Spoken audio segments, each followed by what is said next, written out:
Hello जी, नमस्ते। आज सर्दी बड़ी तेज है, कड़ाके की सर्दी है। 2 दिन खूब अच्छी धूप निकली, परंतु आज बारिश भी हो रही है। नज़ारा बड़ा सुंदर है और मन हुआ कि आपके साथ एक धार्मिक कथा शेयर करूं, साझा करूं। भगवान विष्णु और लक्ष्मी की कहानी है। उम्मीद करती हूँ आपको पसंद आएगी। भगवान विष्णु एक बार शेषनाग पर बैठ करके और सोच में डूबे हुए थे। उनको यूं मन हुआ कि धरा पर भ्रमण करने के लिए जाऊं, मैं धरती पर। सोचते सोचते उन्होंने ठान ही ली कि चाहे कुछ भी हो, मुझे आज भ्रमण के हेतु जाना है। उन्होंने क्या किया, अपना रथ तैयार किया और जाने की तैयारी में थे कि माँ लक्ष्मी जी पूछ बैठी कि आज आप किस चीज़ की तैयारी कर रहे हो। तो भगवान विष्णु ने कहा कि मैं धरती पर भ्रमण के लिए जा रहा हूँ। तो बोले आपकी आज्ञा हो तो मैं भी चलूँ। तो पता भगवान विष्णु ने कहा कुछ देर सोच करके कि अब चलो तो सही, पर मेरी एक बात ध्यान में रखना।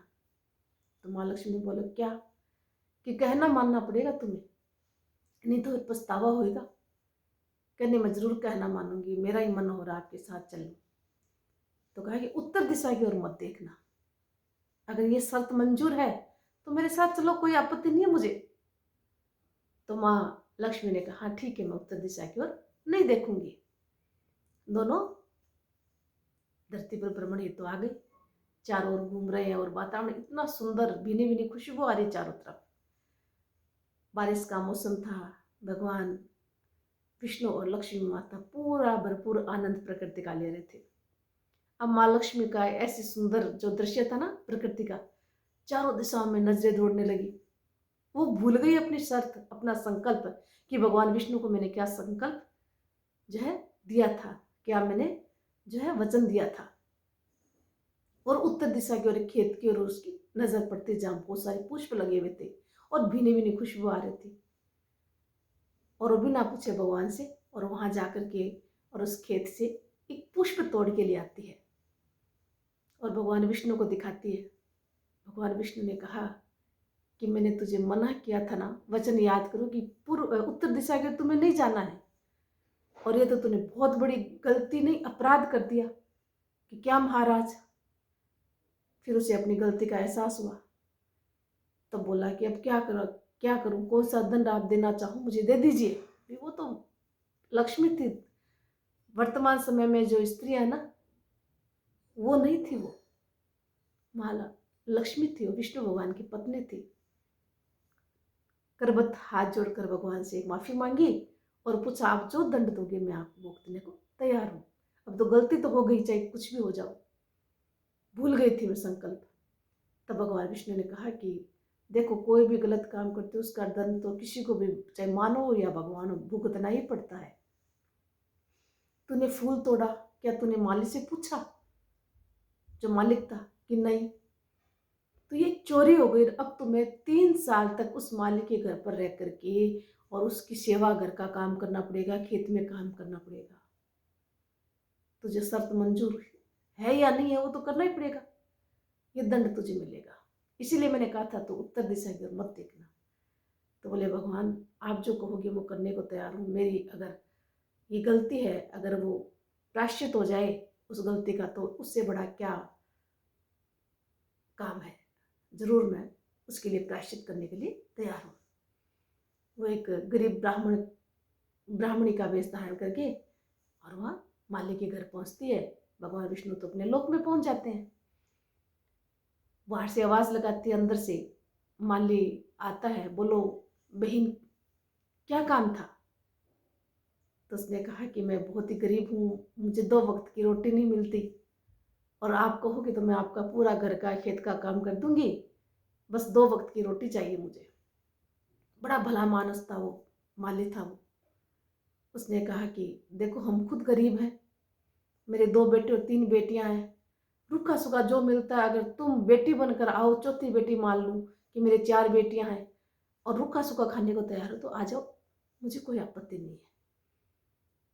दंपति ने उन लक्ष्मी माता को बेटी की तरह रखा और लक्ष्मी माता भी खूब काम करती थी, खेत में भी करती, घर में जैसा मिलता हो खा लेती थी। ऐसे करते करते 3 साल 4 साल कब बीत गए पता ही नहीं चला।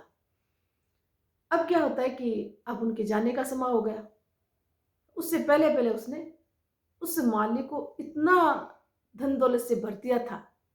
जैसे ही वो गई ना, तब उसके खेत में खूब सारे पुष्प जो है पैदा होने लग गए, उगने लग गए पौधों के, और खूब बिक्री बढ़ गई।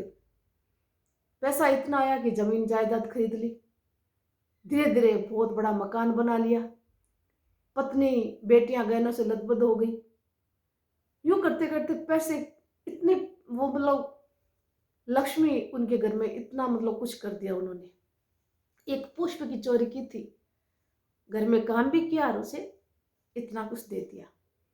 अब जब जाने का समय हुआ ना, तो एक दिन खेत से जो किसान है वो लौट रहा था अपने बगीचे से, तो घर के आगे देखता है एक लक्ष्मी का रूप, जो उसकी चौथी बेटी थी जिसको धर्म की बेटी बनाया था, उसका तो रूप और बड़ी सुंदर सी गहनों में लदपद खड़ी है। वो पहचान गए ये तो वही है, परंतु है तो लक्ष्मी का रूप। तब उसको समझ में आएगी ये तो माँ लक्ष्मी है। परिवार के सब सदस्य आए और हाथ जोड़ के विनती करने लगे कि आप तो लक्ष्मी हो, हमारे घर में हमने बहुत बड़ा अपराध कर दिया, आपसे कितना काम करवाया, ये जो कृपा हुई आपके आने के बाद हुई है, हम तो समझ नहीं पाए आपको। अब समझ में आया कि ये सारी कृपा आप ही की थी, कृपा दृष्टि। तब उसने कहा कि तेरे घर में हमेशा जो है धन दौलत कभी नहीं खत्म होएगी, हमेशा तेरी बाड़ी बढ़ती रहेगी, तेरे बच्चे खूब उन्नति करेंगे। और इस प्रकार से आशीर्वाद दे के माँ लक्ष्मी अपने लोक में लौट जाती है।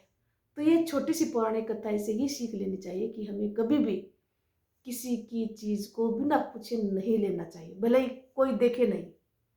ईश्वर तो देख रहा ना।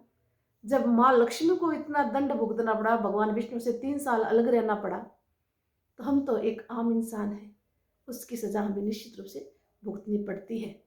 इसलिए हमेशा याद रखें कि हमें कभी भी किसी की चीज, चाहे छोटी से छोटी चीज क्यों ना हो, कोई देखे ना देखे, ईश्वर जरूर देख रहा है। बच्चों को भी ऐसे संस्कार हमें देने चाहिए कि कभी भी किसी की चीज हम बिना पूछे न लें, भले ही उसके यहाँ कितनी कोई चीज पड़ी रहो, हमें नहीं लेनी है। उम्मीद करती हूँ एक छोटी सी कहानी है, आपको बहुत कुछ शिक्षा मिली होगी। धन्यवाद।